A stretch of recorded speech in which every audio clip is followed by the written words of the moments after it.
समाजवादी को वोट मत दीजिए, क्योंकि समाजवादी पार्टी में इतनी ताकत नहीं है कि वो बीजेपी की कामयाबी को इस विधानसभा से और उत्तर प्रदेश में रोक सके। मगर आप लोगों ने फैसला लिया, मैं आपके फैसले की इज्जत करता हूं, उसका एहतराम करता हूं, मगर वही इज्जत और एहतराम के साथ आपको ये बात बताना जरूरी समझता हूं कि आपने तो समाजवादी पार्टी को झोली भर भर कर वोट दिया, मगर यहां से बीजेपी का विधायक कामयाब हो गया। तो मेरी आपसे बड़ी इज्जत और एहतराम से आपसे अपील है कि दोबारा आप इस तरह की गलती मत करिए। हाजी आरिफ आपके दरमियान में, क्योंकि यहां पर सबकी कोशिश एक ही है कि हाजी आरिफ की कामयाबी को रोका जाए, मजलिस की कामयाबी को रोका जाए और बीजेपी को यहां से कामयाब किया जाए। जो लोग विधानसभा में के चुनाव में आपका वोट तो हासिल किए मगर बीजेपी को नहीं रोक सके, तो मेरी आप तमाम से फिर से ये गुजारिश है, इल्तिजा है कि आप अपने वोट का नुकसान मत करिए। लोग आएंगे आपसे, मुख्तलिफ बातें करेंगे, झूठ को बयान करेंगे, आपको वर्गलाएंगे और आपसे कहेंगे कि हाजी आरिफ ये मजलिस ये।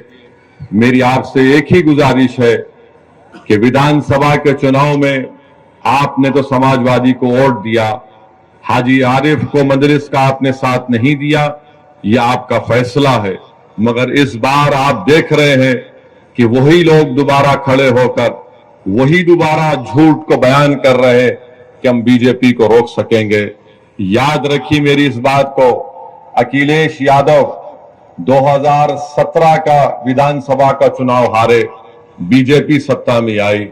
अखिलेश यादव 2019 का लोकसभा का चुनाव हारे, यहां से बीजेपी के बहुत बड़ी तादाद में सांसद मुंतखब हुए, जो दोबारा नरेंद्र मोदी को प्रधानमंत्री बनने का रास्ता आसान किया।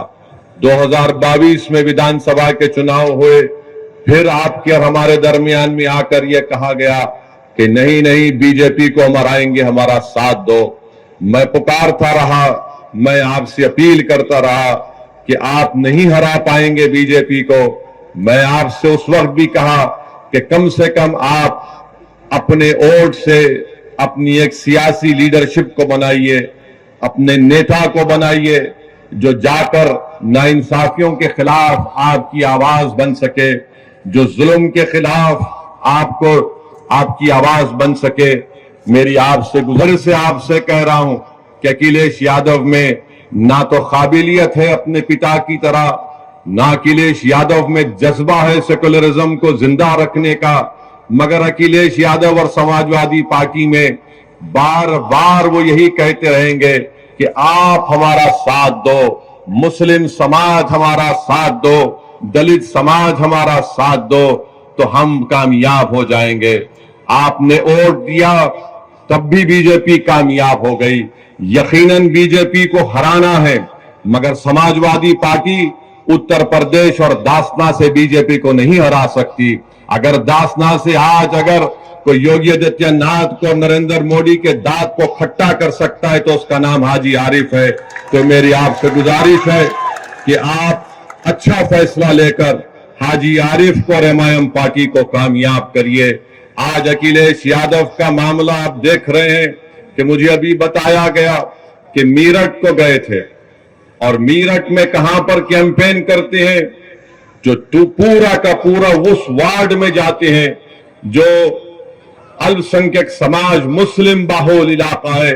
अखिलेश यादव से वहीं पर कैंपेन करने के लिए जाते हैं और जब वहां पर गए तो अखिलेश यादव के मुंह के सामने खड़े होकर मीरठ के उन गयूर लोगों को मैं सलाम करता हूं जिन्होंने अखिलेश यादव के सामने खड़े होकर उनके मुंह पर कहा कि मजलिस इत्तेहादुल मुस्लिमीन जिंदाबाद, मजलिस पार्टी जिंदाबाद।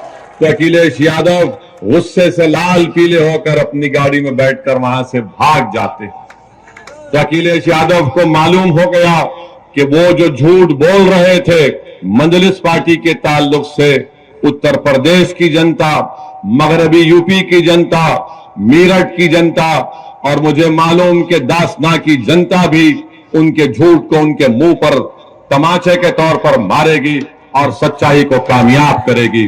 तो मेरे अजीज दोस्तों और बुजुर्गों, मैं दासना की सरजमीन से मीरठ की जनता से भी अपील करूंगा कि आप मंजलिस के मेयर के उम्मीदवार को और पार्षद के तमाम उम्मीदवारों को आप कामयाब करिए।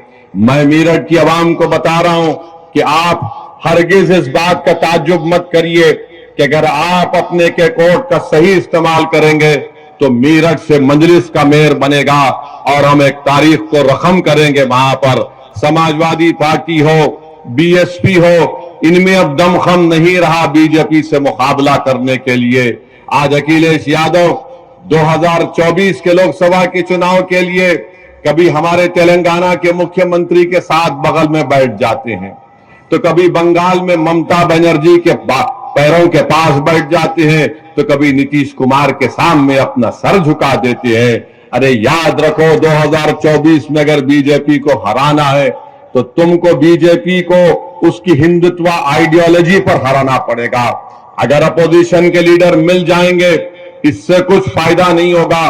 फायदा उस वक्त होगा जब यूपी की जनता को बीजेपी के खिलाफ खड़ा कर दिया जाए और उनसे कहा जाए कि बीजेपी आपको नौकरी देने में नाकाम साबित हुई है। बीजेपी नौजवानों का मुकद्दर बेरोजगार बनाकर रखती है। जब हम यूपी की और भारत की जनता को ये बात समझाने में कामयाब हो जाएंगे कि नरेंद्र मोदी प्रधानमंत्री जरूर बन गए मगर महंगाई को रोक नहीं सके। आज गरीबी बढ़ रही है, बेरोजगारी बढ़ रही है, आज जनता के पास पैसे नहीं है अगर उनके बच्चों को स्कूल में तालीम दिलाने के लिए। आज गरीब इतना परेशान है करके घर में अगर कोई बीमार पड़ जाता है तो उसको कर्जे लेकर अपने दोस्त या अपने रिश्तेदारों का इलाज करना पड़ता है। ये सब के सब जिम्मेदार बीजेपी के प्रधानमंत्री, देश के प्रधानमंत्री और उत्तर प्रदेश के मुख्यमंत्री का मामला रहा है। आज अब उत्तर प्रदेश के मुख्यमंत्री से पूछिए कि आपने उत्तर प्रदेश में क्या विकास किया, तो बोलेंगे मैंने बुलडोजर मासूम लोगों के घर पर चढ़ा दिए। उनसे आप पूछिए कि तुमने कौन सा विकास किया, तो बोलेंगे मैंने माफिया को खत्म कर दिया।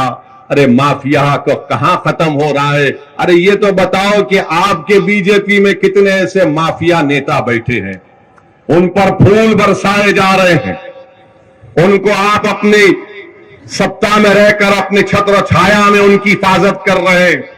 और जो कोर्ट से मुल्जिम करार दिया जाता, जिसके हाथ में जंजीरें होती है, तो पुलिस की मौजूदगी में उनको लोग आकर उनके सर पर गोलियां चलाकर उनकी हत्या करके चली जाती है और मुख्यमंत्री बोलते हैं कि मैंने माफिया को मार दिया।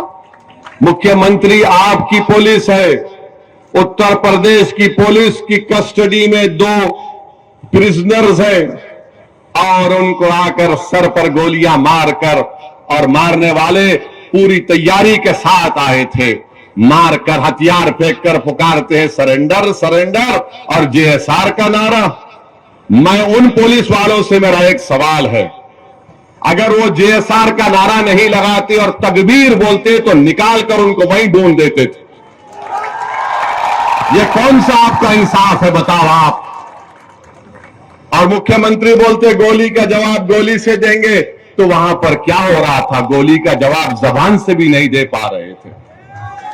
आपकी कस्टडी में किसी की हत्या हो जाती, छोड़ दिए थोड़ी देर के लिए, उन मुल्जिमिन का नाम अतीक और अशरफ था, मगर आपकी कस्टडी में थे, आपने उनको नहीं बचा पाए और आप बड़े बड़े बुलंद बांग